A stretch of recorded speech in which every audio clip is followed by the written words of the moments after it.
In the related episodes of Dragon Ball Super, after all these years, Frieza makes his return to the world of the living and is still back to his old ways, trying to lord over the galaxy as its emperor. Classic Frieza, am I right? We remember him being groomed for the throne just as how, on planet Vegeta, King Vegeta was grooming young Prince Vegeta. However, there was one small factor that almost got in the way of Frieza's homecoming agenda, and that's his dad, King Cold, getting resurrected. King Cold was a ruthless enemy of King Vegeta and the entire Saiyan race. Plus, he's the father of both Prince Frieza and Cooler. After Frieza is revived and is talking with one of his subordinates, he remembers advice from the king. Cold knows not to mess beyond what he can defeat, as he gives Frieza warnings not to go into battle with both Beerus, the god of destruction, or Majin Buu.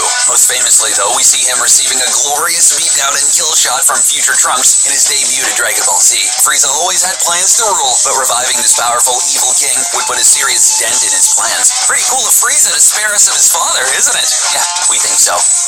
Captain Ginyu's return. They say success means nothing if you have no one to share it with. During the Frieza saga of Dragon Ball Z, we see probably the closest thing to Frieza having any sort of positive relationship with anyone other than his father when we're introduced to Frieza's elite fighting squad, the Ginyu Force, led by Captain Ginyu. Ginyu is most famous for his horned purple appearance and his signature body swapping technique used to switch with Goku on planet Namek. It's a powerful technique that almost stranded Goku in a foreign body, and Ginyu with that of a Saiyan. We see him use that technique again, only to be trapped inside the body of a Namekian frog. Eventually, he makes his way to Earth and inhabits the body of a different Frieza soldier, Togoma. Frieza seemed to show delight in his soldier returning to him, despite having to travel through outer space and not being in his original body anymore. Most royalty takes a little interest in rising their way through the ranks, and Frieza takes up on that tradition. There's no word on an actual Recoome, Birder, Jeice, or Guldo return, but don't hold your breath. Unfortunately, Frieza's good intention for Ginyu didn't last very long as Vegeta kills him during the Golden Frieza saga. Super giveth and super taketh away. Joining the Z Fighters. During the Super Series, we learn that the universe of our characters exist in is one of 12, labeled as Universe 7.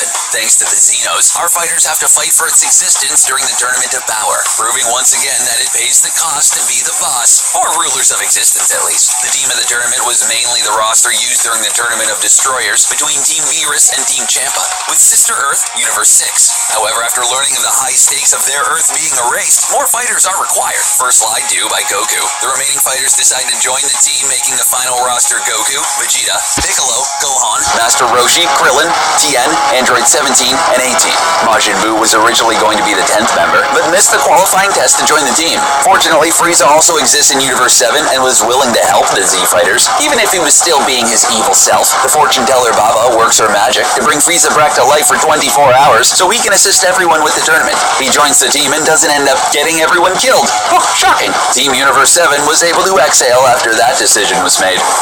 Training Day. When he was originally introduced during the Z Fighters' adventures on Namek, Frieza was absolutely the most powerful threat Goku or any of his friends had ever faced. When you wipe out an entire planet, and most of its inhabitants, on multiple occasions, you must certainly get those types of bragging rights. In fact, he was so strong in his first appearances that the Dragon Ball Z series was originally supposed to end with that saga. So, Akira Toriyama had planned for him to be the grand finale. That's how strong he was. He was literally show-stopping powerful. Get it? Show-stopping, because it was gonna stop. Okay. So when we see Frieza resurrected, we learn that Frieza was at a basic state of fighting prowess during all of the events of Namek. He never trained a single day in his life, so in his plan to get revenge on the Saiyans, he tells his underlings that he actually plans to take his time and earnestly train for a rematch. We never see Frieza do anything with earnest, so it was nice to see that side exist within him, even if it was a tool for his revenge. Baby steps, you know, baby steps. Frieza and Frost. Much like our favorite superhero media, the multiverse concept makes its way to the world of Dragon Ball. We've mentioned there are 12 universes, and Universe 7 is where our characters live, which is linked with Twin Universe, Universe 6. In this universe, Earth exists with different doppelgangers of some of our favorite characters. Universe 7 has Frieza, Universe 6 has Frost. We learn during this time that Frieza is a mutant frost demon, native to his own world. He and King Cold are undeniably powerful due to these mutations, and Frieza thought to have found camaraderie in Frost, who has a similar backstory. He also shares a similar design to Frieza, but has blue accents instead of the purple we're familiar with. Ultimately, he was no match for Frieza. Per the rules of the tournament, you're eliminated from the competition if you're defeated, or if you're thrown down outside the ring. In a sneaky plan with some fake attacks to Gohan, Frieza's able to blast Frost out from the established battleground, removing him from the competition. Yikes! I guess that means we wouldn't want to see what he would do to win at Tekken. Oh, relax, Frieza, it's just a game. Frieza the Helper. We all know how astonishingly difficult Frieza is to deal with. We have hours of proof with his fights with Goku, if you don't believe it. But while we know him to be the intimidating supervillain, he was a member of Team Universe 7, and he actually pulled his weight.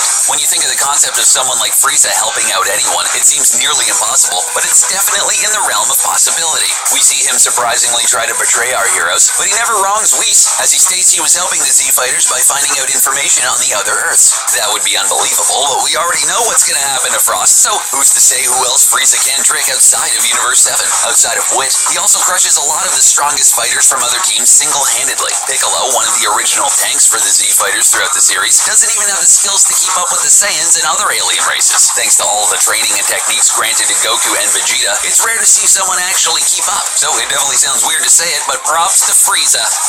Having Goku's back.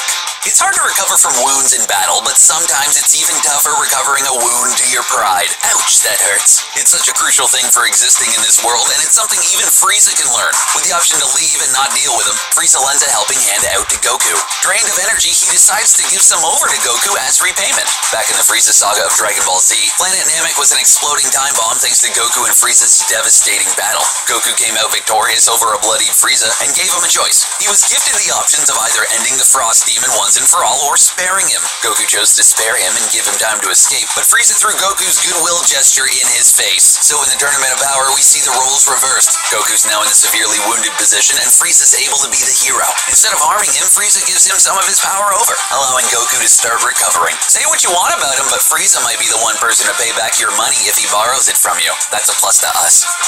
Frieza the Harbinger. If there's one thing that Frieza is, it's definitely a talker. He loves to hand out an evil villain monologue from that eerie voice of his. From all of the appearances you've seen of Frieza, from Namek until now, it's hard to miss when he opens his mouth. However, when he does open it, it's not always in service of selfish motives such as taunting, general disgust, or a declaration of an attack technique. Sometimes Frieza does use that mouth to give up something valuable to his teammates, like information perhaps? After already helping out Goku by giving him some of his energy, he begins to catch up on the events that have happened during the fight and the aftermath. He informs Goku that he was using Ultra Instinct, a move taught by Whis that allows the user's body to react faster than the brain to an attack. He went into this form after being attacked with the Spirit Bomb that he threw at Jiren. Everyone thought Goku was going to die, so Frieza could have started going back to his own agenda after the Spirit Bomb incapacitated Goku. But he knew there were bigger fish to fry. Isn't it nice to have teammates you can rely on instead of wondering if they're going to betray you at any moment? Frieza with Ani Raza.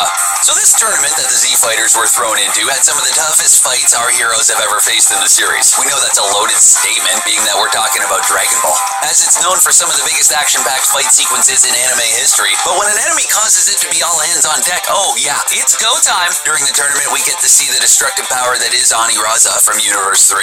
We get a reference to fusion at this point with his entrance, a concept fans are most familiar with. We've seen the power behind fusion dance creations, such as Trunks and Goten forming Gotenks, or Potara earrings to create Vegito out of Goku and Vegeta. Fusion makes its return in Ani Raza's combination of 3 robotic aliens, along with the scientific Paparoni. We get to see the fusion live as it happens before it enters the fray. Ani Raza was the well-placed ace in the hole for Universe 3.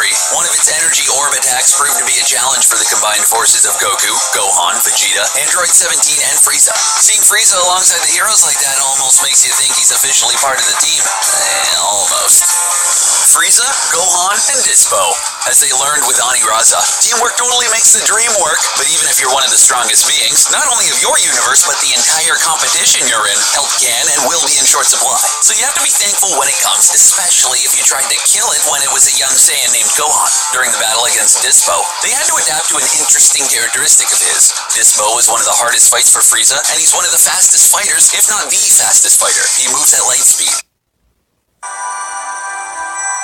Use your mini brush to add more, which is different from the concept of instant transmission that characters use to teleport. Although, just because he's incredibly fast doesn't mean he is invincible. So what does that mean for Frieza? Well, during the fight, he gets an assist in Gohan. Frieza uses his Death Beam attack to limit Dispo's field of movement, while Gohan gave him a blow that knocked him out of the ring. So remember, kids, don't burn bridges. Frieza may never be a nice guy, but at least he tried. Do you